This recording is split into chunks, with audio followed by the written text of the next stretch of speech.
ہو بڑی شان ہے، بڑی بات ہے، لیکن شان اسی کی ہے جسے قیامت میں معاف کر دیا جائے گا۔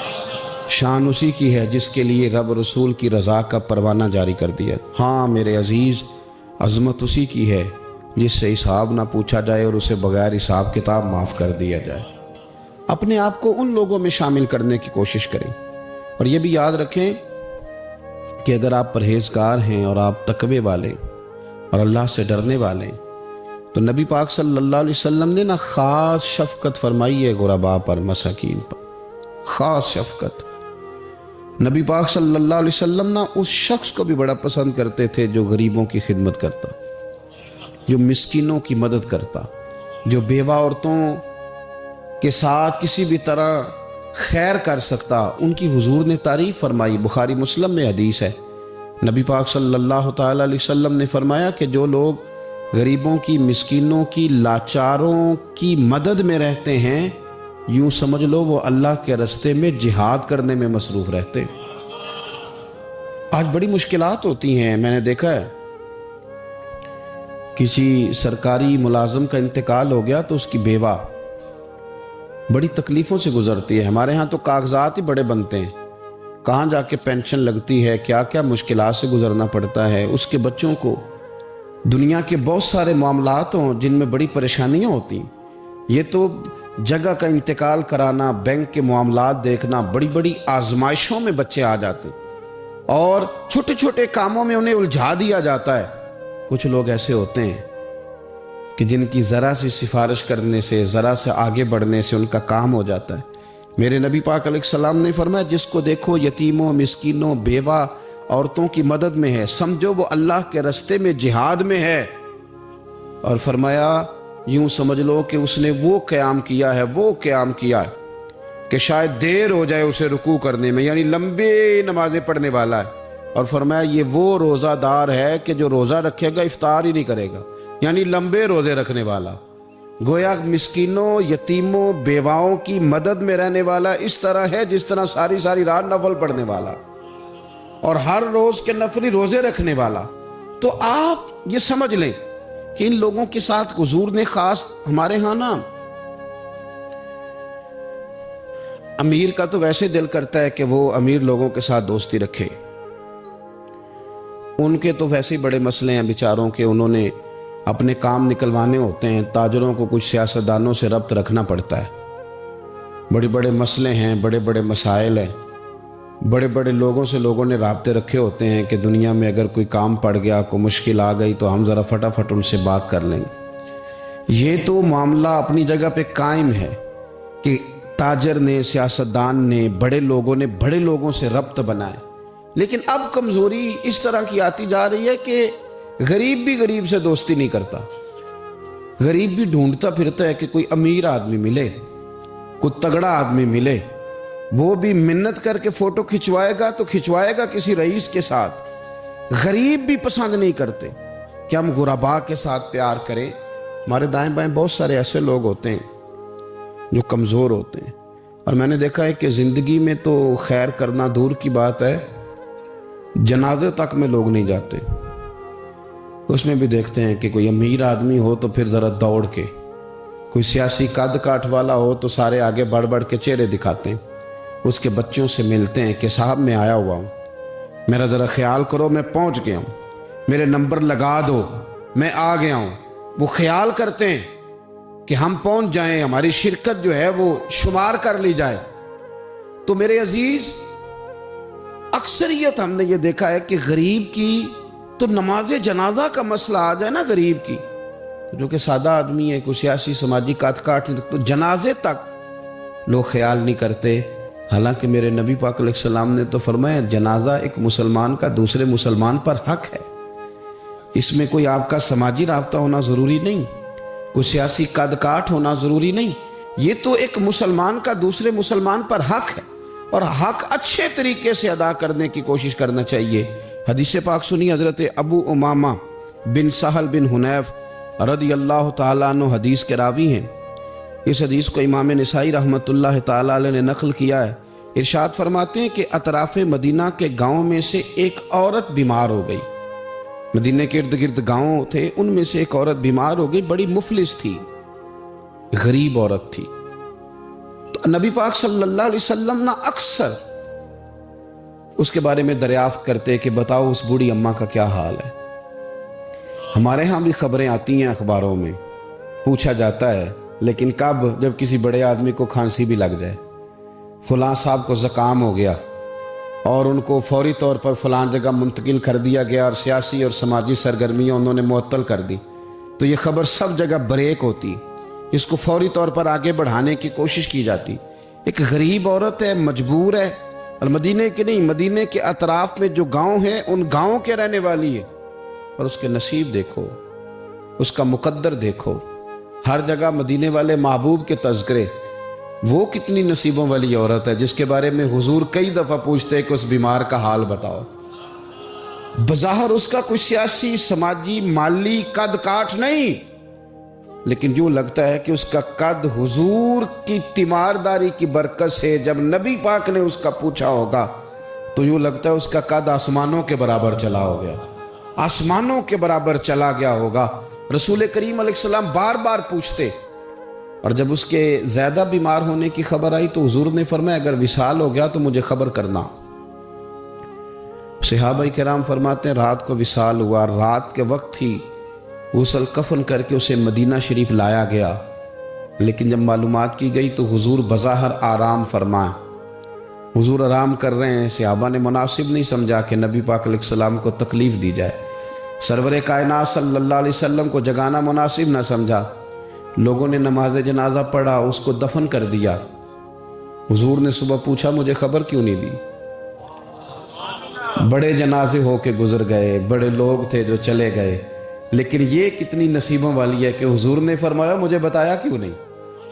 اب مجھے بتاؤ۔ او یارو ذرا غور کرنا، ساری دنیا گنبد خضرا پر، ساری دنیا حضور کی بارگاہ میں سلامی دینے، اور میرے نبی کریم صلی اللہ علیہ وسلم نے کیا فرمایا؟ فرمایا مجھے بتاتے نہیں اس کی قبر کہاں ہے؟ یعنی حضور قبر کا پتہ پوچھے محبوب؟ حضور تو ویسے کسی جگہ قریب سے گزر جائے نا تو اعلیٰ حضرت فاضل بریلوی فرماتے ہیں وہ جس سمت آ گئے ہیں کوچے بسا دیے ہیں، وہ تو علاقہ ویسے ہی مہک جاتا ہے، بس جاتا ہے۔ حضور قبر کہاں ہے؟ اس کا کوئی سیاسی قد کاٹ ہے؟ یہ کوئی بہت بڑے قبیلے کی ہے؟ حضور نے فرمایا دیکھو غریبی کو اعزاز اس طرح دینا، غریبی کے ساتھ رویہ یہ میرا اسوہ حسنہ ہے، اس طرح غریبوں کے ساتھ سلوک کرنا، پھر غریب مایوس نہیں ہوں گے، پھر غریب خودکشیاں نہیں کریں گے، پھر غریب اپنے آپ کو معاشرے سے کٹا ہوا محسوس۔ کہاں ہے اس کی قبر؟ یا رسول اللہ اس قبرستان میں یہ قبر ہے، یہ میرے نبی پاک کا اعزاز ہے، یہ حضور کا اعزاز ہے۔ ویسے تو دوسرا جنازہ جائز نہیں، اگر وارث جنازہ نہ پڑھے تو پھر دوسرا جنازہ پڑھا جا سکتا ہے، لیکن حضور تو وارث ہے نا اپنی ساری امت کے۔ تو نبی پاک قبر پہ کھڑے ہوئے، فرمایا بناؤ صفے، میں دوبارہ جنازہ پڑھانا چاہتا ہوں۔ ایک دیہات میں رہنے والی مفلس عورت، ایک دیہات میں رہنے والی غریب عورت، وہ بی بی کہ جس کا کوئی بظاہر لمبا چوڑا نام نہیں، کوئی بڑے القابات سے پکارا نہیں جاتا، حضور نے 4 تکبیروں کے ساتھ امام نسائی نے لکھا ہے دوبارہ جنازہ پڑھایا، اور لوگوں کو بتایا کہ اس طرح کر کے اگر تم غریبی سے پیار کرو گے نا، ان کی مہک نے دل کے غنچے کھلا دیے ہیں، وہ جس راہ چل دیے ہیں کوچے بسا دیے ہیں۔ اور کیا خوبصورت انداز ہے فاضل بریلوی کا، کہنے لگے کہ میں مجرم ہوا کا مجھے ساتھ لے لو، کہ رستے میں ہیں جا بجا تھانے والے۔ حضور آپ مہربانی کریں، ایک دفعہ تشریف لائیں، ایک دفعہ تشریف لائیں، میرا بازو پکڑ کے مجھے گزار دیں۔ وہ کتنی نصیبوں والی ہے کہ بن بلائے ہی محبوب اس کی قبر پہ پہنچ گئے ہیں۔ آپ جب تھوڑا تھوڑا نا، زیادہ نہیں تو اپنے ملازمین کے ساتھ ہی، زیادہ نہیں تو جو آپ کے تحت لوگ ہیں ان کے ساتھ ہی ہمارا رویہ ٹھیک ہو جائے۔ ایک صحابی نے ایک دفعہ پوچھ ہی لیا کہ یا رسول اللہ صلی اللہ علیہ وسلم میرا ملازم بڑی ہی غلطیاں کرتا ہے، میرا غلام بڑی غلطیاں کرتا ہے، تو کتنی کو دفعہ معاف کروں؟ کتنی کو غلطیاں ایک دن میں کو کر سکتا ہے؟ 2 دفعہ کر لے گا، 3 دفعہ بھول جائے گا۔ سوال پوچھا نا کہ یا رسول اللہ صلی اللہ علیہ وسلم میرا غلام بڑی غلطیاں کرتا ہے تو کتنی دفعہ معاف کروں؟ نبی پاک علیہ السلام نے فرمایا اگر تو نے گنتی کر کے گویا پوچھا ہے تو چلو تجھے اسی طرح ہی بتا دیتے ہیں، حضور کتنی دفعہ معاف کروں؟ فرمایا چل ایک دن میں 70 بار تو معاف کیا ہی کرنا۔ حالانکہ 70 غلطیوں کو دن میں نہیں کر نہیں سکتا، اس نے شمار کر آخر کتنی کو دفعہ معاف کروں؟ نبی پاک صلی اللہ علیہ وسلم نے فرمایا 70 دفعہ تو معاف کر ہی دیا کر۔ 70۔ حضرت ابو مسعود رضی اللہ تعالیٰ عنہ فرماتے مجھے کسی بات پہ غصہ تھا اور میں اپنے غلام کو مار رہا تھا، پیٹ رہا تھا، اور بار بار میں اس پر سختی کر رہا تھا۔ دور سے حضور نے دیکھا اور آوازیں دیں۔ قریب جب حضور پہنچ گئے تو نبی پاک علیہ السلام نے ایک جملہ کہا، فرماتے ہیں پھر دوبارہ میں نے کبھی اپنے غلام پہ ہاتھ نہیں اٹھایا۔ اللہ کے رسول فرمانے لگے جتنا تجھے اس پر اختیار ہے نا، میرے رب کو اس سے کئی گنا بڑھ کے تیرے اوپر اختیار ہے۔ اگر آج اللہ تعالیٰ نے یہ تقسیم کر دی ہے کہ کسی کو تمہارا ملازم بنا دیا ہے، کسی کو تمہارے ماتحت کر دیا ہے، تو اس کا معنی یہ تو نہیں کہ تم اب اس سے پیار کرنا چھوڑ دو، اس پر شفقت کرنا چھوڑ دو۔ رسول کریم صلی اللہ تعالیٰ علیہ وآلہ وسلم نے ارشاد فرمایا کہ جتنا اختیار تمہیں اس پر ہے نا، اس سے کہیں بڑھ کر اللہ تعالیٰ کو تم پر اختیار ہے۔ مالدار لوگ توجہ کریں، میری بات پر غور کریں۔ اللہ نے مالداروں کو جو دیا ہے تو ان کی محنت کی وجہ سے نہیں دیا۔ محنت مزدور تم سے بڑھ کے کرتا ہے، اوور ٹائم لگاتا ہے۔ خدا نے نا اپنے فضل سے دیا ہے۔ میرے ایک بزرگ دوست ہیں، سادے آدمی ہیں، ان کی ایک بات میرے نا دل میں بیٹھ گئی۔ سادے لوگوں کی بات ہے، سادی سی، میں کوئی یہ نہیں آپ کو کہہ رہا کہ یہ کوئی قرآن و سنت کا معاملہ ہے، لیکن ہمارے جو سادے لوگ ہوتے ہیں نا دیہات کے، کئی دفعہ وہ سبق بڑا عمدہ پڑھاتے ہیں۔ تو کسی شخص کے ساتھ ان کا کوئی تھوڑا بہت اس کے ساتھ مدد کا رشتہ تھا، اس سے کچھ پیار کرتے تھے، تو کسی وجہ سے ناراضگی ہو گئی تو کسی نے ان سے کہا کہ اب چھوڑ دیں، آپ کا اس نے اتنا دل دکھایا۔ تو کہنے لگے نہیں میں چھوڑوں گا نہیں، میں دیتا رہوں گا۔ کیوں؟ کہنے لگے اس لیے کہ میرے دل میں بات بیٹھ گئی ہے کہ پتہ نہیں اللہ کدے نصیبہ نہ دیندا ہے، تو یہاں سے کوئی کھا جائے، کسی کی مدد ہو جائے۔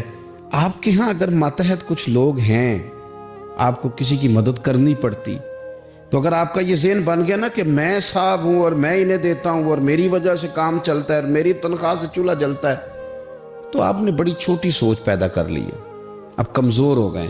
اگر آپ نے یہ سوچ لیا نا کہ میں کسی کو اپنے آفس سے اپنی مل سے نکال دوں گا تو شاید اسے کہیں اور نوکری نہیں ملے گی، تو آپ چھوٹے آدمی، آپ نے کمزور سوچ رکھی۔ حدیث پاک سنیں گے تو دل ٹھنڈا ہوگا۔ اسے بھی امام بخاری نے لکھا ہے، حضرت مصعب بن سعد رضی اللہ تعالیٰ عنہ روایت کرتے ہیں کہ ایک مرتبہ نا حضرت سعد بن ابی وقاص رضی اللہ تعالیٰ عنہ کے دل میں خیال آیا۔ مالدار آدمی تھے نا حضرت سعد بن ابی وقاص اور بڑے جرنیل تھے، تو دل میں خیال آیا کہ دیکھو نا اللہ تعالیٰ نے ہمیں غریبوں پر فضیلت دے دی ہے مال و دولت کی وجہ سے۔ خیال آ جاتا ہے نا کہ دیکھو جی مطلب میرے پاس پیسے ہیں، مجھے اللہ نے دیا ہوا ہے۔ خیال آ گیا۔ حضرت مصعب بن سعد رضی اللہ تعالیٰ عنہ فرماتے ہیں ان کے دل میں خیال آیا، دل میں خیال آیا کہ دیکھو اللہ نے پھر ہمیں فضیلت والا بنایا، تو اسی لیے اللہ نے ہمیں پیسے دیے نا، اللہ نے ہمیں کچھ بنایا ہے تو پھر ہی اللہ نے دولت زیادہ دی ہے نا۔ تو فرماتے ہیں نبی کریم صلی اللہ تعالیٰ علیہ وسلم نے ان سے فرمایا یاد رکھو تمہیں نا تمہارے کمزور اور غریب لوگوں کے وسیلے کی وجہ سے روزی دی جاتی ہے۔ تمہیں امیروں تمہیں جو نوازا جاتا ہے نا، تو یہ غریبوں کے صدقے، ضعیفوں کے صدقے، کمزوروں کے صدقے، یہ ان غریبوں کے صدقے تمہیں نوازا جاتا ہے اور پھر تمہارے ذمے لگایا جاتا ہے کہ تم نے زکوٰۃ دینی ہے، تم نے صدقات دینے ہیں، تم نے ان پر خرچ کرنا ہے، تمہیں ان کے صدقے مل رہا ہے، ان کے صدقے۔ ایک سوچ یہ ہے کہ اللہ نے مجھے مال دیا ہے تو کسی وجہ سے دیا ہے، اور ایک سوچ یہ ہے کہ میری فیکٹری میں پتہ نہیں کون سا غریب لوگ ہے جس کی وجہ سے فیکٹری چل رہی ہے۔ ایک سوچ یہ ہے کہ پتہ نہیں میرے آفس میں کون سا ایسا شخص ہے جس کی وجہ سے نظام چل رہا ہے، اور ایک سوچ یہ ہے کہ میں جاگیردار ہوں تو پتہ نہیں کون سا کسان ہے جو میرے پاس کام کرتا ہے تو اس کی وجہ سے اللہ مجھے بھی روزی دیتا ہے۔ نبی پاک صلی اللہ علیہ وسلم نے امیروں کو یہ سوچ بنانے کا کہا کہ یہ سوچ بناؤ کہ ہمیں رب جو دیتا ہے وہ کمزوروں کے صدقے دیتا ہے، وہ غریبوں کے صدقے دیتا ہے۔ اگر یہ ذہن بن جائے، دیکھیں نا، یہ کاریگر ہے اور یہ اچھا نظام چلانے والا ہے، ایڈمنسٹریٹر بہت اچھا ہے، مینیجر بڑا اچھا ہے، یہ نکل گیا تو خرابی ہوگی۔ ایک ذہن یہ ہے، اور اگر ذہن یہ بن جائے کہ یہ بندہ غریب ہے، یہ مجبور ہے، یہ تنگ دست ہے، اس کے چھوٹے چھوٹے بچے ہیں اور مجھ سے تنخواہ لے کے جاتا ہے تو اس کا کام چلتا ہے، اگر یہ چھوڑ کے چلا گیا نا تو ہو سکتا ہے جو اس کے ذریعے رزق آتا ہے وہ نہ آئے۔ اگر یہ ذہن سازی بنے تو پھر میرا خیال ہے کوئی بھی امیر آدمی کسی غریب کو رسوا نہیں کرے گا، پھر کوئی بھی کسی کے لیے اس طرح کے لفظ ادا نہیں کرے گا کہ جس کے اس کی عزت نفس مجروح ہو۔ ہم اگر یہ تھوڑا تھوڑا کر کے رویہ اپنے دلوں کے اندر پیدا کرنا شروع کر دیں اور تھوڑی تھوڑی محبت کو بڑھانے لگیں تو آہستہ آہستہ ہمیں محسوس ہوگا کہ ہم کوئی ظرف کو اونچا لے گئے ہیں، ہمارے دلوں کو اللہ نے نرم کر دیا ہے۔ ہمارے ہاں نا سوسائٹی میں کچھ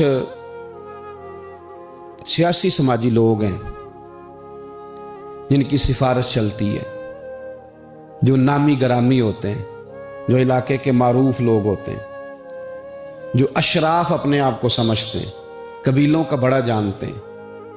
وہ یاد رکھیں کہ اگر تو وہ قبیلے کے بڑے اس طرح بنے ہوئے ہیں کہ وہ لوگوں کے ساتھ پیار کرتے ہیں تو پھر تو ان کا اجر زیادہ ہے، لیکن اگر وہ بڑے بنے ہیں اور اس رنگ میں بڑے بنے ہیں کہ وہ تکبر میں آ گئے ہیں، اس رنگ میں بڑے بنے ہیں کہ انہوں نے غلط سیاستیں کی ہیں، انہوں نے قوم کا مال کھایا ہے، وہ اس طرح سے اقتدار کے ایوانوں تک پہنچے ہیں کہ انہوں نے پھر کچھ نہیں دیکھا کہ مجھے کچھ خریدنا پڑ رہا ہے کہ کچھ بیچنا پڑ رہا ہے۔ غلط طریقے سے وہ لوگ آگے آگے سیاسی بن گئے، سماجی بن گئے، لوگ سلوٹ کرنے لگ گئے، اور کچھ بیچارے غریب ایسے ہیں کہ جن کو کوئی 1 کلو چینی بھی ادھار نہیں دے رہا۔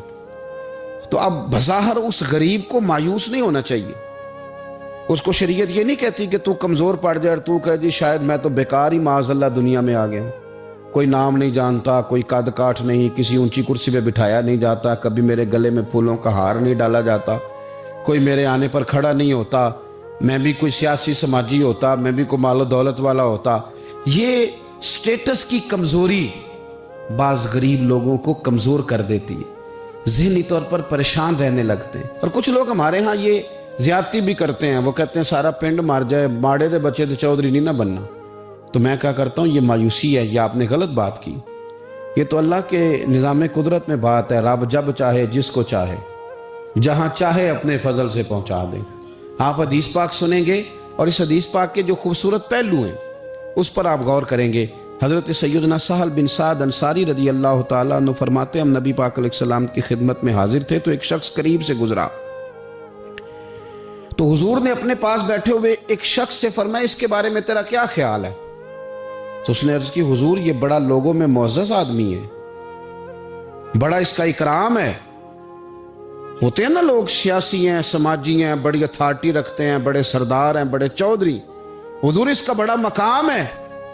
اس نے دلیل دی کہ یا رسول اللہ اگر یہ کسی جگہ پیغام نکاح بھیجے گا تو اس کو رشتہ دے دیا جائے گا، لوگ پسند کریں گے اس کے ساتھ رشتہ داری کرنا، اور اگر یہ کسی کی سفارش کرے گا تو اس کی سفارش قبول کی جائے گی۔ تھوڑی دیر گزری تو رسول کریم صلی اللہ تعالیٰ علیہ وآلہ وسلم کے قریب سے ایک دوسرا آدمی گزرا، تو حضرت سہل بن سعد رضی اللہ تعالیٰ عنہ فرماتے ہیں کہ نبی پاک علیہ السلام نے اسی پاس بیٹھے ہوئے شخص سے فرمایا کہ اس شخص کے بارے میں تیرا کیا خیال ہے؟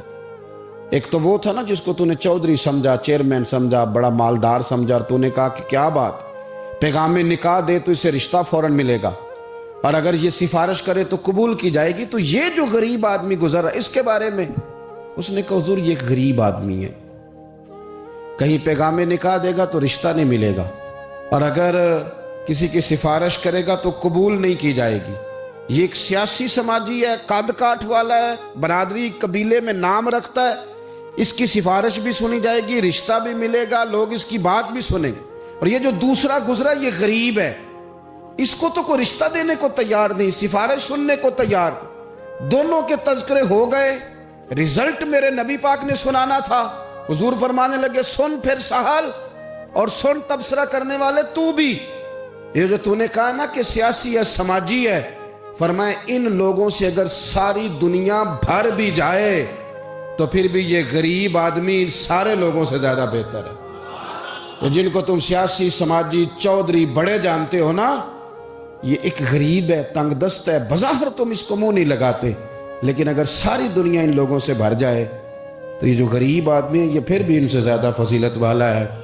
میرا خیال ہے جب حضور غریبی کی اتنی فضیلتیں بیان کرے تو پھر غریبوں کو پریشان تو نہیں نہ ہونا چاہیے، پھر تو اپنی فقیری کو اپنے سینے سے لگا کے فخر کرنا چاہیے، پھر تو ناز کرنا چاہیے، پھر تو غور کرنا چاہیے کہ اللہ تبارک و تعالیٰ نے ہمیں کتنی عظمتوں سے نوازا ہے، کتنی فضیلتیں عطا فرمائیں۔ لوگوں کو جب سمجھایا جاتا تھا نا حضور کے زمانے میں، نبی پاک صلی اللہ علیہ وسلم کے زمانہ مبارکہ میں جب سمجھایا جاتا تھا، حضرت سیدنا ابو عبد الرحمن رضی اللہ تعالیٰ عنہ بیان کرتے ہیں کہ میں حضرت عبداللہ بن عمر بن عاص رضی اللہ تعالیٰ عنہ کی بارگاہ میں بیٹھا تھا تو کچھ لوگ آئے، انہوں نے آ کر کے اپنی غریبی کی شکایت کی۔ انہوں نے کہا نہ ہمارے پاس کوئی سواری ہے، نہ ہمارے پاس کوئی سامان ہے، نہ کوئی ہمارے پاس خرچہ ہے، ہم بڑے مسکین لوگ ہیں جی، بڑے غریب۔ یہ کچھ باتیں کرتے ہیں نا لوگ، مایوس سی، غریب لوگ ہیں تو جملوں کے اندر مایوسی ٹپکتی ہے، کچی بات، کچھ بھی نہیں جی، کیا جینا ہے ہمارا، کچھ بھی نہیں، مشکل سے گزر اوقات ہوتی ہے۔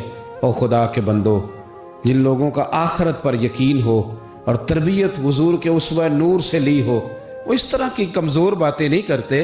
وہ حضرت مولا علی شیر خدا سے کسی نے کہا کہ آپ نے مال کیوں نہیں کمایا، چلو حلال ہی کما لیتے۔ تو حضرت مولا علی فرمانے لگے مال حرام ہو تو عذاب ہوتا ہے، حلال ہو تو حساب ہوتا ہے۔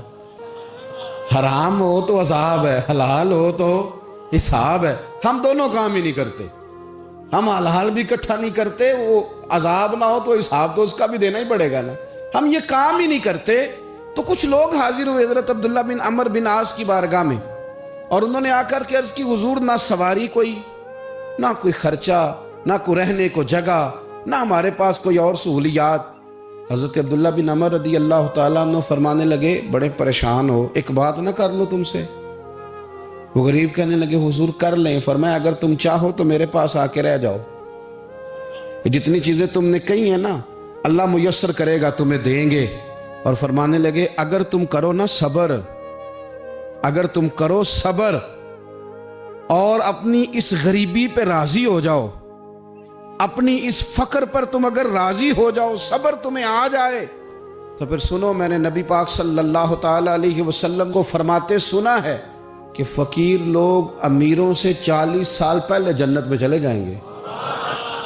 اگر تو تم جو مایوسی بتا رہے ہو وہ تم سے صبر نہیں تمہیں ہونے دیتی تو آ جاؤ، تمہیں مال دیتے ہیں۔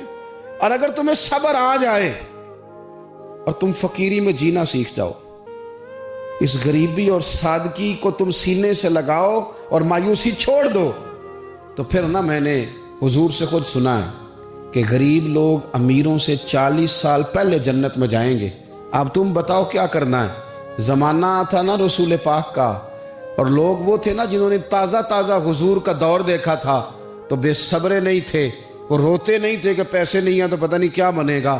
انہوں نے یہ نہیں کہا کہ ہم آپ کے پاس آ جاتے ہیں، آپ ہماری ضروریات کا خیال کر دیں۔ حدیث سنی نا جب حضور کی، غریبوں غور کرنا، جب انہوں نے حضور کی یہ حدیث سنی نا کہ غریب امیروں سے 40 سال پہلے جنت میں جائیں گے، تو وہ غریب لوگ حضرت عبداللہ بن عمر سے کہنے لگے حضور ہمیں نہیں پیسے چاہیے، ہم انشاءاللہ صبر کریں گے اور جنت میں امیروں سے پہلے داخل کر دیے جائیں گے، ہم اس غریبی کے ساتھ وقت گزاریں گے۔ تو بہت زیادہ مایوسیوں سے باہر آئیں، بہت زیادہ پریشانیوں سے باہر آئیں، ہر وقت رونا اور ہر وقت یہ احساس زندگی ہے کتنی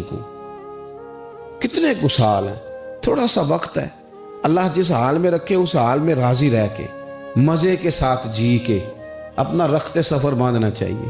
ہم اتنی مایوسیوں میں گھر گئے ہیں، اتنی مایوسیوں میں۔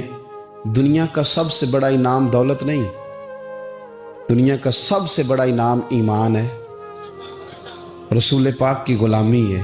تو جسے یہ شان ملی ہوئی ہے اسے پھر ناز سے جینا چاہیے۔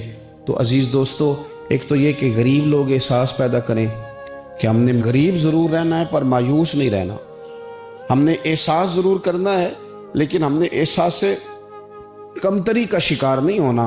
اور امیر بھی غور کریں، اگر وہ تھوڑا سا غریبوں کی طرف ہاتھ بڑھائیں گے تو ان کے رزق میں برکت ہی ہوگی، ان کے ذریعے سے انہیں زیادہ ہی نوازا جائے گا۔ اللہ کے حضور دعا ہے مالک کریم ہمیں سمجھنے کی توفیق عطا فرمائے، آمین۔ آخر دعوانا ان الحمدللہ۔